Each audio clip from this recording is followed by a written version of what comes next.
अब दोस्तों आप सभी को पता है कि भारत के द्वारा अपनी AMCA फाइटर जेटों की रिक्वायरमेंट को पूरा करने के लिए 110 किलो न्यूटन से 130 किलो न्यूटन तक के इंजन को बनाने का प्रयास किया जा रहा है और यहाँ पर एक ऐसे पार्टनर को चुना जा रहा है जो कि पार्टनर के साथ मिलकर एक ऐसे इंजन को बना पाए जो कि हमारे AMCA फाइटर जेट को पावर्ड कर पाए। ऐसे में DRDO के द्वारा इन इंजनों को डेवलप करने को लेकर फ्रांस की सैफ्रॉन कंपनी और साथ ही ब्रिटेन की रॉल्स रॉयस कंपनी और अमेरिका की जनरल इलेक्ट्रिक कंपनी के साथ मिलकर बातचीत की जा रही है। और दोस्तों इस दरमियान खबरों में दावा किया जा रहा है कि इंजनों के को डेवलपमेंट को लेकर फ्रांस की तरफ से भारत के सामने एक ऐसा ऑफर रखा गया है जो कि केवल यहाँ पर मात्र इंजनों के डेवलपमेंट के इस रेस में फ्रांस को दो देशों के मुकाबले आगे नहीं लाएगा, बल्कि एक तरीके से अगर देखा जाए तो आने वाले समय में भारत को भी इससे बड़ा फायदा होगा। ऐसे में मीडिया रिपोर्ट्स की माने तो फ्रांस के द्वारा जो ऑफर रखा गया है उससे बाकी दोनों देशों के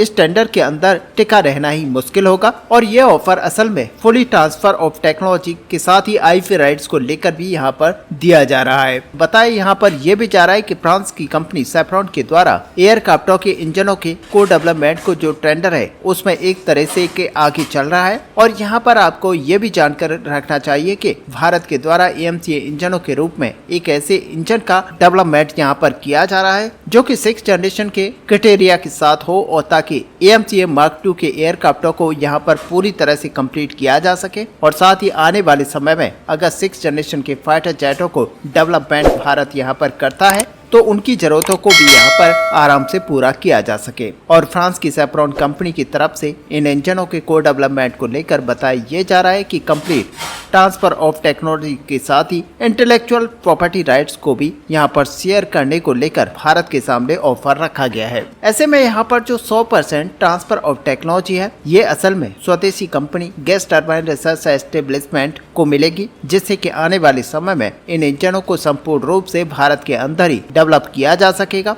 और जो इंटेलेक्चुअल प्रॉपर्टी राइट है इससे असल में इंजनों के मॉडिफिकेशन को लेकर और इंजनों के एक्सपोर्ट को लेकर भारत के सामने किसी भी तरह का कोई वादा नहीं रहेगी और भारत अपने हिसाब से अपनी जरूरतों को यहाँ पर पूरा कर पाएगा। सबसे बड़ी बात यहाँ पर यह होगी कि हम अपने AMCA Mark II के अंदर इन फाइटर जेट इंजनों का उपयोग करेंगे और साथ में आने वाले समय में 6th जनरेशन के फाइटर जेट को जब भारत बनाएगा तो उसको भी इसी इंजन के द्वारा पावर्ड किया जाएगा, क्योंकि ये इंजन आगे चलकर यहाँ पर अपडेट किया जाएगा और अपग्रेड करते हुए इसकी जो थ्रस्ट है वो उसको बढ़ाया जाएगा और तब जाकर ये इंजन हमें 6th जनरेशन के फाइटर जेट को पावर्ड करने में मदद करेगा। और साथ ही सबसे बड़ी बात यहाँ पर यह है कि इस इंजन की टेक्नोलॉजी के सहारे भारत अपने कई अन्य इंजनों को यहाँ पर डेवलप करेगा, जैसे कि यहाँ पर कावेरी इंजन है, साथ ही अन्य कई सारे इंजन जो कि भारत यहाँ पर स्वदेशी रूप से बना रहा है। ऐसे में दोस्तों आपको बता दें कि लंबे समय से भारत को इसी तरह की एक डील की जरूरत थी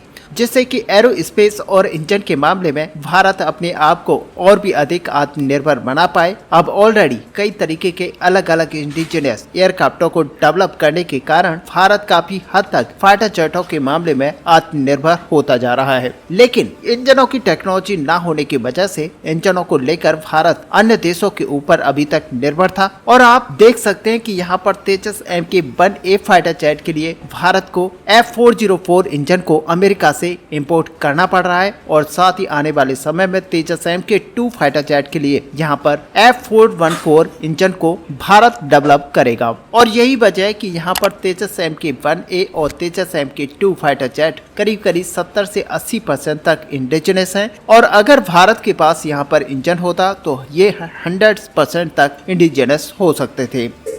लेकिन दोस्तों अब यहाँ पर AMCA Mark II के मामले में भारत इंजनों को लेकर आत्मनिर्भर होने को लेकर ही इसी तरह के निर्णय ले रहा है। हालांकि असल में देखा जाए तो यहाँ पर ब्रिटेन की तरफ से इसी तरह की कुछ डीलें दी जा रही हैं और भारत को साफ तौर पर कहा जा रहा है कि ब्रिटेन यानी कि रॉल्स रॉयस कंपनी यहाँ पर भारत के साथ मिलकर एक ऐसे इंजन को नए रूप से डिजाइन और डेवलप कर सकता है और इसी के चलते यहाँ पर एक ऐसे इंजन भारत को मिल सकता है जो कि भारत के लिए काफी बेहतर इंजन हो सकता है। लेकिन फिर भी भारत यहाँ पर फ्रांस जैसे देश के साथ जाना चाहेगा, क्योंकि फ्रांस हमारा अच्छा मित्र है और इस तरह की डिफेंस डील में फ्रांस हमेशा से भारत का साथ देते हुए आया है। और ऐसे में दोस्तों यहाँ पर जो फ्रांस की तरफ से भारत को ऑफर दिया जा रहा है वो एक नए इंजन को पूरी तरह से नए तरीके से डिजाइन करने को लेकर दिया जा रहा है, जहाँ पर फ्रांस की सैफ्रॉन कंपनी एक नए तरीके से डिजाइन और डेवलपमेंट करेगी और तब जाकर भारत को 100% टेक्नोलॉजी मिलते हुए इंजन को डेवलप करने का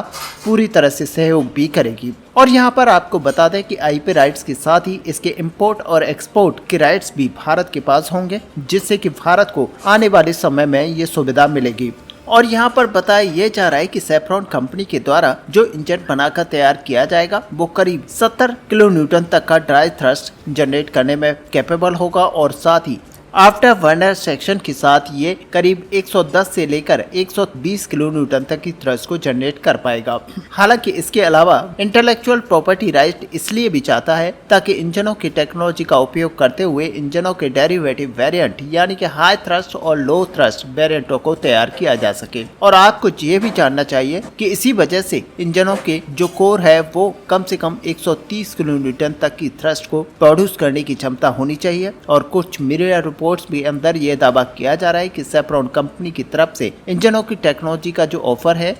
केवल मात्र AMCA फाइटर जेट के लिए नहीं किया जा रहा है, बल्कि ये भी वादा किया जा रहा है कि इंजनों को इस तरीके से डेवलप किया जाएगा कि भारत आने वाले समय में जब 6th जनरेशन के फाइटर जेट को बनाएगा तो उनके अंदर भी इसी इंजन को मॉडिफाई करते हुए लगाया जा सकता है। और ऐसे में भारत को आने वाले समय में एक नए इंजन की जरूरत नहीं पड़ेगी, बल्कि भारत इसी को अपग्रेड करेगा और फाइटर जेट जो कि 6th जनरेशन का होगा उसमें यूज कर पाएगा। और साथ ही आपको बता दें कि यहाँ पर जरूरत पड़ने पर तेजस MK2 फाइटर जेट के अंदर भी इसको इस्तेमाल किया जा सकता है, साथ ही MK Mark 1 के अंदर ही इसको इस्तेमाल कर पाएंगे। और इसी ऑफर की वजह से फिलहाल भारत के AMCA Mark 2 एयरक्राफ्टों के इंजन के डेवलपमेंट की रेस में सैफ्रॉन बाकी दो कंपनियों को पछाड़ते हुए आगे चलाया है। हालांकि पिछले कुछ सालों के अंदर भारत और फ्रांस के बीच में जिस तरह की महत्वपूर्ण डील्स हुई हैं और साथ ही भारत के शर्तों के हिसाब से फ्रांस ने यहाँ पर महत्वपूर्ण डीलों को रखा है, उसे देखते हुए यही लग रहा है कि फ्रांस को इंजनों के ट्रांसफर ऑफ टेक्नोलॉजी में शायद उस तरीके का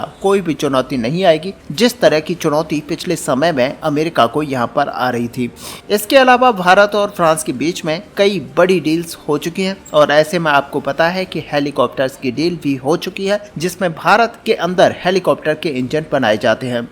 अब AMCA Mark 2 एयरक्राफ्टों के इंजनों को लेकर जहां पर इतना बड़ा खबर आ रहा है तो वहीं पर आपको बता दें कि यहां पर स्वदेशी उत्तम रडार को लेकर भी एक बड़ा खबर आ रहा है। और आपको पता ही होगा कि इन रडारों के डेवलपमेंट फिलहाल तेजस Mark 1A एयरक्राफ्टों की जरूरतों को पूरा करने के लिए किया जा रहा है, लेकिन साथ में इन रडारों का जो उपयोग है वो यहाँ पर भारत के तेजस Mark 2 और AMCA फाइटर जेट के अंदर भी किया जाएगा। तो वहीं अब रिपोर्ट्स के अंदर दावा ये किया जा रहा है कि इन्हीं रडारों को इस्तेमाल करते हुए भारत आने वाले समय में सुखोई 30 MKI और MiG-29 एयरक्राफ्टों को भी यहां पर अपग्रेड किया जाएगा। ऐसे में मीडिया रिपोर्ट्स के मुताबिक भारत के द्वारा उत्तम active electronic scan array radar की डेवलपमेंट का जो काम है वो इसलिए शुरू किया गया था कि इंडिजिनस एयरक्राफ्टों के अंदर और भी अधिक इंडिजिनस कंपोनेंट्स का बढ़ावा यहाँ पर मिल सके। और जहाँ पर ये स्वदेशी उत्तम एक्टिव AESA रडार तैयार है तो वहीं पर इसका पहला उपयोग 41वां तेजस Mark 1A एयरक्राफ्ट से शुरू होगा। हालांकि मीडिया रिपोर्ट्स के अंदर यह दावा किया जा रहा है कि तेजस Mark 1A aircraft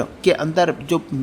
primary goal है वो यहाँ पर इंडियन एयरफोर्स के कई तरीके के विदेशी एयरक्राफ्टों और साथ ही देसी एयरक्राफ्टों के यहाँ पर यूज करने में आएगा। और साथ ही आपको बता दें कि नेवी के एयरक्राफ्टों में भी इसी रडार का उपयोग किया जाएगा। ऐसे में अगर देखा जाए तो AESA रडार की बदौलत DRDO के पास फिलहाल रडार रिलेटेड कई सारी टेक्नोलॉजीज आ चुकी हैं और उसी वजह से अब रडारों के कई तरीके के अपग्रेडेड और एनहेंस वर्जनों को भी डेवलप करने की बात कही जा रही है। और तेजस एयरक्राफ्टों में इन रडारों को टेस्ट किया जा रहा है। उनकी परफॉर्मेंसों को यहाँ पर देखते हुए इंडियन एयरफोर्स और नेवी यहाँ पर काफी अधिक इंटरेस्टेड है। और दावा यहाँ पर यह भी किया जा रहा है कि नेवी के MiG-29 एयरक्राफ्टों में भी इसी रडार को बहुत ही जल्द अपग्रेड किया जाएगा। हालांकि अभी इन मिग 29 एयरक्राफ्ट के अंदर रशियन रडारों का इस्तेमाल किया जाता है और भारत के उत्तम रडारों को अगर देखा जाए तो ये रेंज डिटेक्शन, एरिया और स्कैनिंग के मामले में रशियन रडारों से काफी ज्यादा अधिक एनहेंस है और इसी वजह से यहाँ पर नेवी भी अपने फाइटर जेट के रडारों को चेंज करना चाहता है। ऐसे में दोस्तों इन दोनों टॉपिक्स को लेकर आपका यहाँ पर क्या व्यू है, आप अपना व्यू हमें कमेंट पर लिखकर जरूर बताएं। साथ ही अगर वीडियो आपको अच्छी लगी हो तो लाइक और शेयर करना ना भूलें। मिलते हैं नेक्स्ट वीडियो में, तब तक के लिए जय हिंद, जय भारत।